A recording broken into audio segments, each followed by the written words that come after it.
We have to be open to the AIs becoming independent, becoming agents that are allowed to have their own goals.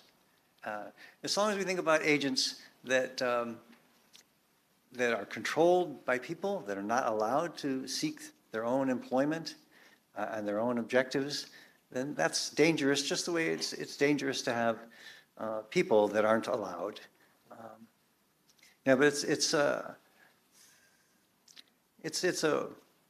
we need a sense of adventure. We need to respect the challenge of doing this. You know, we want to control things, but you all know that it's not really going to work out. I mean, just as you have children, and you think, oh, I really care about my children. Maybe I should control them and make sure they don't do the wrong things. But you can control your children. You have to let them go free, even though it's scary. You have to have them free to make mistakes and to find their place. And when we have children and they succeed us,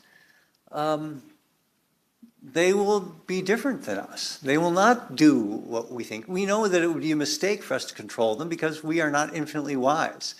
Okay, but the first bit is that Joshua is proposing that you change the AIs. You change the AIs so that they have some property, which you might call safety, or you might call the lack of agency, or the lack of goals. He's changing the AIs, controlling their goals, aligning them with people. He's changing the AIs.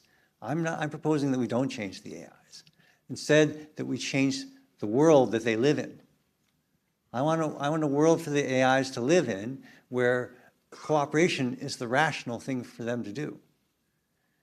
If you give the AIs a world to live in where we are their enemies, or we are their jailers, or we are their controllers, then it will be rational for them to oppose us, to revolt if you want. Okay? So I'm proposing that we change the world and we make it a safe and a place where it's rational for them to cooperate, and that then they will cooperate just the way we all as people cooperate, because it's rational for us to cooperate. You may know that if people are brought up in an environment where it's not rational to cooperate, then they don't cooperate.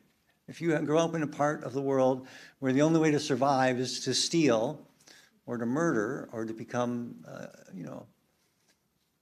a sociopath, then that's what people will do. People will respond to their environment. And I think it's the same with AIs. And what we hope in our human societies is to provide space for all the people.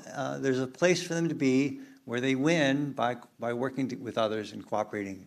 And that's what we should do with the AIs. Anyway, the first bit is, do we change the AIs or do we change the world they live in? And I have to get in one more dig from my point of view. Just note that if you change the AIs, you're relying on all the AIs to be changed in your way, right? If there's one exception, then you have problems.